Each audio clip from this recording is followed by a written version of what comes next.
As you step into the court, two rooms stand close by, room number 13 and room number 12. The case of Fattu versus Sattu is about to unfold. Fattu's case will be heard in room number 13, and he has exactly 234 rupees in his pocket, a curious coincidence, as sections 234 to 247 of the Code of Criminal Procedure, CRPC, govern framing of charges, which is what his case is about. Right next to it, in room number 12, Sattu's case will be heard, falling under trial before the Court of Sessions, which covers sections 248 to 260. Later in the day, another case takes center stage. Tiwari versus Sent. This case moves to the first floor, where room number 12 now transforms for a different legal battle.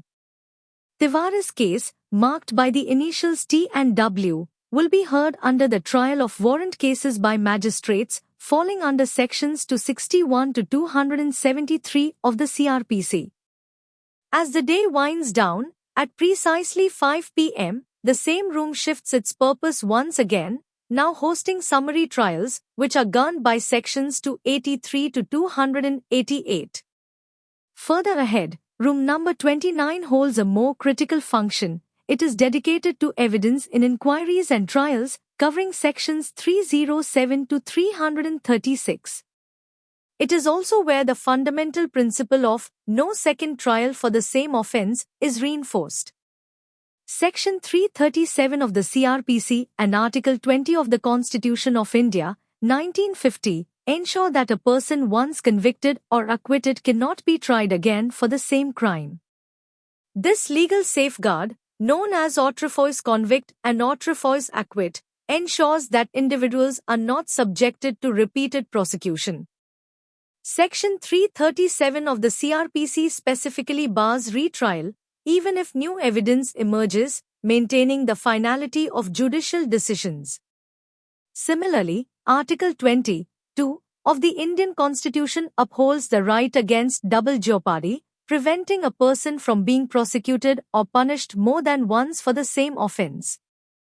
Together, these provisions shield individuals from legal harassment, preserve judicial integrity, and reinforce the very foundation of justice.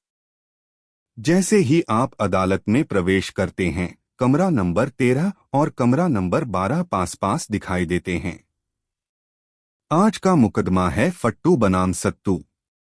फट्टू का मुकदमा कमरा number 13 में सुना जाएगा और उसकी जेब में ठीक 234 रुपए हैं। यह अजीब संयोग है क्योंकि धारा 234 से 247 दंड प्रक्रिया संहिता CRPC के तहत आरोप तय करने, फ्रेमिंग ऑफ चार्जेस की प्रक्रिया इसी कक्ष में होती है। ठीक इसके बगल में कमरा नंबर 12 में सत्तू का मुकदमा चलेगा, जहां सत्र न्यायालय में सुनवाई, trial before the court of sessions होगी, जो धारा 248 से 260 CRPC के तहत आता है। दोपहर के बाद एक और मुकदमा अदालत में पेश होगा, तिवारी बनाम ST। यह मामला पहली मंजिल पर जाएगा, जहां कमरा नंबर 12 एक नए मुकदमे के लिए तैयार होगा। तिवारी का केस, जिसे T और W भी कहा जाता है, मजिस्ट्रेट द्वारा वारंट मामलों की सुनवाई के लिए निर्धारित है, जो धारा 261 से 273 CRPC के तहत आता है। जैसे जैसे दिन समाप्त होने को आता है, शाम 5 बजे यही कमरा संक्षिप्त सुनवाई, समरी ट्रायल्स के लिए उपयोग किया जाएगा, जो धारा 283 से 288 के अंतर्गत आता है। आगे बढ़ते हुए कमरा नंबर 29 एक महत्वपूर्ण भूमिका निभाता है। यहां जांच और मुकदमों में साक्ष्य, evidence in inquiries and trials दर्ज किए जाते हैं, जो धारा 307 से 336 CRPC के अंतर्गत आते हैं। यही वह जगह है जहां एक ही अपराध के लिए दोबारा मुकदमा नहीं हो सकता का सिद्धांत दोहराया जाता है। धारा 337 CRPC और भारतीय संविधान के अनुच्छेद 20 के अनुसार किसी व्यक्ति को एक बार दोषी ठहराने या बरी करने के बाद दोबारा उसी अपराध के लिए मुकदमे का सामना नहीं करना पड़ता। इसे ऑतरेफोय कॉन्विक्ट और ऑतरेफोय अक्विट कहा जाता है, जो यह सुनिश्चित करता है कि एक ही अपराध के लिए किसी व्यक्ति को बार बार मुकदमे में नहीं घसीटा जाए। धारा 337 सीआरपीसी विशेष रूप से यह स्पष्ट करती है कि अगर किसी व्यक्ति को एक सक्षम अदालत द्वारा दोषी ठहराया या बरी कर दिया गया है, तो नए साक्ष्य मिलने पर भी उसे दोबारा उसी अपराध के लिए मुकदमा नहीं झेलना पड़ेगा। इसी तरह भारतीय संविधान का अनुच्छेद 20(2) डबल जियोपार्डी के खिलाफ सुरक्षा देता है, यानी एक ही अपराध के लिए दोबारा सजा या मुकदमा नहीं चलाया जा सकता। ये दोनों कानून किसी भी व्यक्ति को अनावश्यक कानूनी परेशानियों से बचाते हैं, न्याय प्रणाली की पवित्रता बनाए रखते हैं और निष्पक्षता सुनिश्चित करते हैं।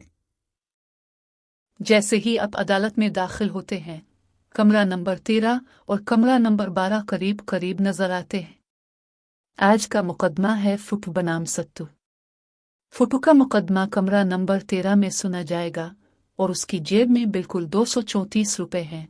ये एक दिलचस्प इत्तेफाक है, क्योंकि दफा 234 से 247 फौजदारी तरीकाकार ज़ाब्ता CRPC के तहत इल्ज़ामात तय करने, फ्रेमिंग ऑफ चार्जेस की कार्रवाई इसी कमरे में होती है। इसके बिल्कुल बराबर कमरा नंबर 12 में सत्तू का मुकदमा चलेगा, जहां सेशन अदालत में समात trial before the court of sessions होगी, जो दफा 248 से 260 CRPC के तहत आता है। दोपहर के बाद एक और मुकदमा अदालत में पेश होगा, तुआर बनाम ST। ये मुकदमा पहली मंजिल पर मुंतकिल होगा, जहां कमरा नंबर 12 एक नए मुकदमे के लिए तैयार होगा। नार का केस, जिसे T और W भी कहा जाता है, मजिस्ट्रेट के जरिए वारंट केसेस की समाअत के लिए मुकर्रर है, जो दफा 261 से 273 CRPC के तहत आता है।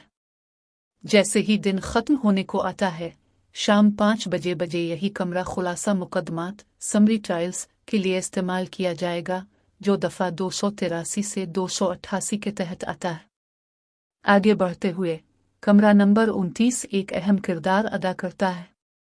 यहाँ तहकीकात और मुकदमात में शवाहिद, इविडेंस, उन इंक्वायरीज एंड ट्रायल्स रिकॉर्ड किए जाते हैं जो दफा 307 से 336 CRPC के तहत आते हैं। ये वो जगह है जहाँ एक ही जुर्म के लिए दोबारा मुकदमा नहीं हो सकता का उसूल दोहराया जाता है। दफा 337 CRPC और हिंदुस्तानी आइन के आर्टिकल 20 के मुताबिक अगर किसी शख्स को एक बार मुजरिम ठहराया गया, बरी कर दिया गया हो, तो उसे दोबारा इसी जुर्म के लिए मुकदमे का सामना नहीं करना पड़ेगा। इसे ओतरेफवा कन्विक्ट और ओतरेफवा अलिफाकूट कहा जाता है, जो यकीनी बनाता है कि एक ही जुर्म के लिए किसी शख्स को बार बार अदालत में न घसीटा जाए। दफा 337 CRPC वाज़े तौर पर कहती है कि अगर किसी शख्स को किसी मुस्तनद अदालत ने मुजरिम करार दिया, बरी कर दिया, तो नए शवाहिद सामने आने के बावजूद इसे दोबारा इसी जुर्म के लिए मुकदमे का सामना नहीं करना पड़ेगा। इसी तरह हिंदुस्तानी आइन का आर्टिकल 20(2) डबल जियोपार्डी के खिलाफ तहफ़्फ़ुज़ फराहम करता है, यानी एक ही जुर्म के लिए दोबारा सज़ा मुकदमा नहीं चलाया जा सकता। ये दोनों कवानीन किसी भी फ़र्द को गैर ज़रूरी कानूनी परेशानियों से बचाते हैं, अदालती निज़ाम की शफ़ाफ़ियत को बरकरार रखते हैं और इंसाफ को यकीनी बनाते हैं।